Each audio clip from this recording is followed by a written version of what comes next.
আমার নবী দুনিয়া থেকে গেলেন। দুনিয়া থেকে যাওয়ার পরে সাহাবায়ে কেরাম, কিছু ফিতনা সাহাবায়ে কেরামের জমানায় শুরু হয়েছে। অতঃপর তাবেঈন, 2 শতাব্দী যাওয়ার পরে ইসলাম অনেক দেশে ছড়িয়ে পড়েছে। ধরেন ফ্রান্সে গিয়েছে, স্পেনে গিয়েছে, তুর্কিতে গিয়েছে, ইরানে এসেছে। তো ইসলামী ফিলোসফি, ইসলামী দর্শন অনেক সমাজে ঢুকে পড়ার কারণে পৃথিবীর মধ্যে অনেক জ্ঞান বিজ্ঞান দর্শনের সাথে ইসলামের একটা মুখোমুখি হয় নাই। হিন্দু সোসাইটিতে গেছে, বেটা সাউন্ড কোনো ডিস্টার্ব করতে পারবে না। হিন্দু সোসাইটিতে গেছে, গ্রিক সোসাইটিতে গেছে, খ্রিস্টান সোসাইটিতে গেছে। অনেক প্রশ্ন, কিছুক্ষণ পরে আপনারা মজা পাবেন, একটু পরে এটা কোন রকম হজম করে নেন। তো কিছু প্রশ্ন তাদের ভিতরে উদ্রেক হয়েছে, আর সাথে তো মুনাফেকরা আছে, ওই যে মসজিদ বানানো মুনাফেকরাও আছে। তো প্রশ্ন এখন ধরন পরিবর্তন হয়ে গেছে। এখন প্রশ্নের ধরন কি? আচ্ছা, আল্লাহ কেমন? আল্লাহ কোথায় থাকেন?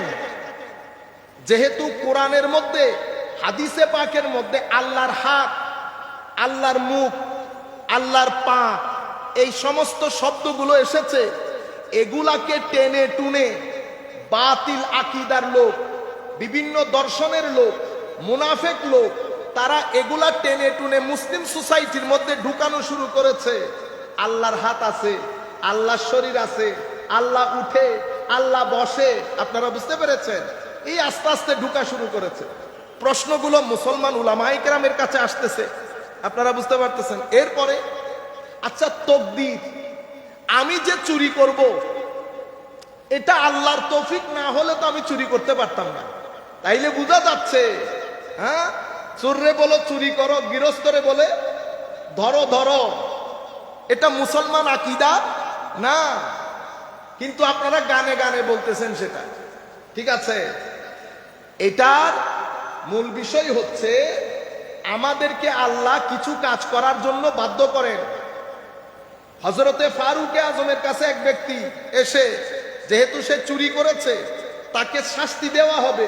সে বলতেছে, চুরি আমি করলেও আল্লাহ যদি আমাকে তৌফিক না দিত চুরি করার, আমি তো চুরি করতে পারতাম না। দেখছেন, প্রশ্নের ধরন পরিবর্তন হয়ে যাচ্ছে কদরের উপর। তখন ফারুক আজমের জমানা, প্রশ্ন কেউ সাহসও করে না, মায়ের দাঙ্গা হাঙ্গামার কারণে, পিটানির কারণে। কিন্তু একটা পর্যায়ে গিয়ে প্রশ্নগুলো আস্তে আস্তে সোসাইটির মধ্যে মানুষের আকীদাকে দূষিত করা শুরু করেছে। আপনারা বুঝতে পেরেছেন? এর পরবর্তীতে আগের প্রশ্ন, জান্নাতে যাবে কেমনে, জাহান্নাম থেকে বাঁচবে কেমনে, ইয়া রাসূলুল্লাহ নামাজের ফরজ বলেন, ইয়া রাসূলুল্লাহ দ্বীনের ফরজ বলেন, আমার নবী এটা করেছেন। প্রশ্ন সিম্পল ছিল। এরপরে প্রশ্নের ধরন পরিবর্তন হতে শুরু করেছে। এর পরবর্তীতে আপনি চিন্তা করে দেখেন, ইসলামের মধ্যে কিছু কিছু দল ফিতনা শুরু হয়ে গেছে। হযরতে উসমান গনির জামানায়, আবু বকর সিদ্দিকের জামানা রাদিয়াল্লাহু তাআলা আনহুর জামানা থেকে কেউ যাকাত দেবে না, কেউ দিন ছেড়ে দিচ্ছে। উসমান গনির জামানা, এগুলো মুসলমান সোসাইটির মধ্যে হচ্ছে, মুসলমান সোসাইটির মধ্যে। উসমান গনি রাদিয়াল্লাহু তাআলা আনহুর জামানার মধ্যে একটা গ্রুপ উদ্ভব হয়েছে, খারেজি। খারে নিজেদের বলতো উসমানী, নিজেদেরকে কি বলতো? উসমানী, মানে আমরা হযরত উসমানের দল। কিন্তু আসলে সেরকম না, উদ্দেশ্য ফিতনা সৃষ্টি করা। হযরত আলী রাদিয়াল্লাহু তাআলা আনহুর সময় যুদ্ধ হয়েছে খারেজিদের সাথে। হযরত আলী রাদিয়াল্লাহু তাআলা আনহুর সময় হযরত আমির সময় সুযোগ করে ভিডিও শেয়ার করে দিবেন।